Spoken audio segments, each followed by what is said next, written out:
私が覚えている最後の記憶は古典の授業を受けていたところだった。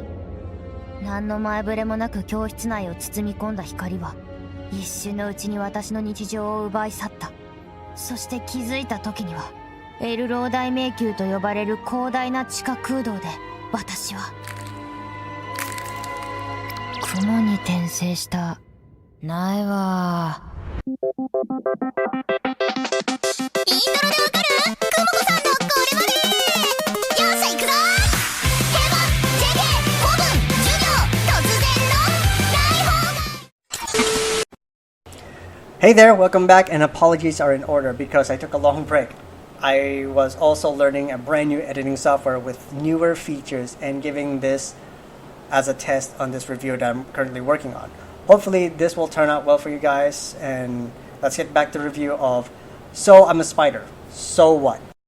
My thoughts and review of this anime are based on the fact that this is my first foray into the isekai subgenre in anime. I have never watched another isekai type anime before, and my impression of this anime is like discovering a very cheesy B movie that you have grown to love. Does it have flaws? Sure it does. Lots of them. And I would get to them shortly. So what is So I'm a Spider, So What?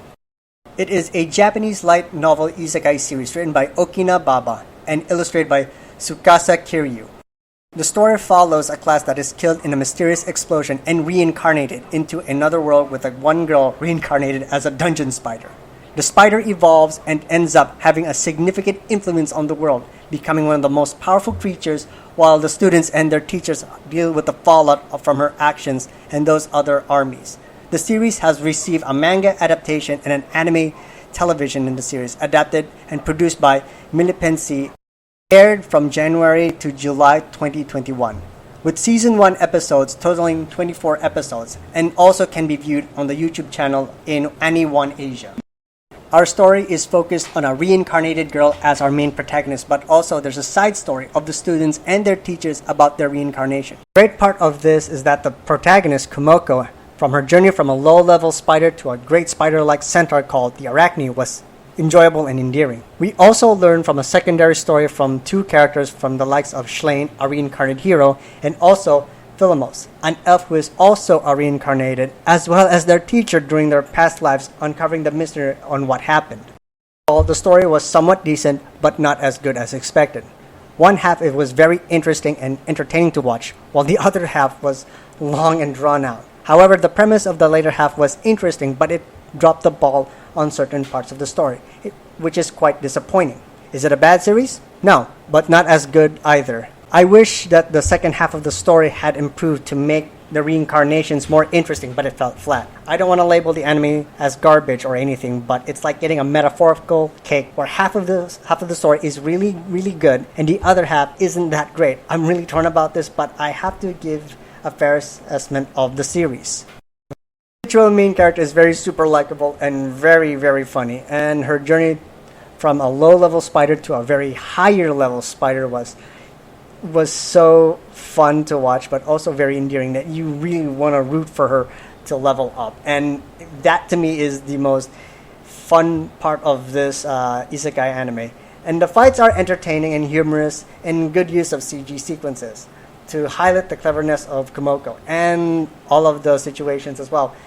The CGI felt like a really good mix from cel-shaded CGI to anime, and it blended pretty darn well, but certain parts of it was not so good. It's like, if I could describe it as seeing a PS3 game.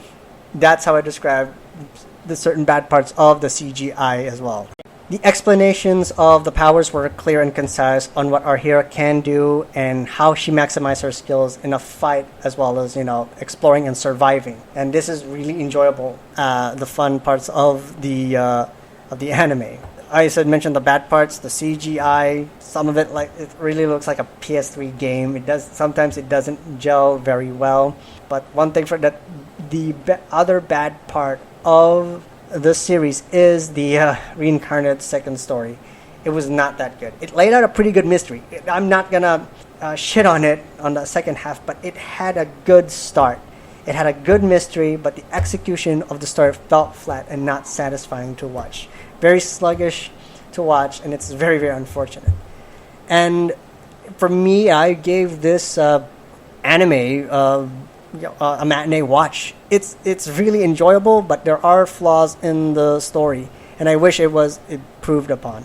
Hopefully, there will be a second season of this anime so that people can enjoy it as well. And also, I want to take a stab at it, so hopefully it can improve from what its flaws, and also bring back the more spider stories as well. All right, do this, do that, do this, and do that, and I'll see you in the next video.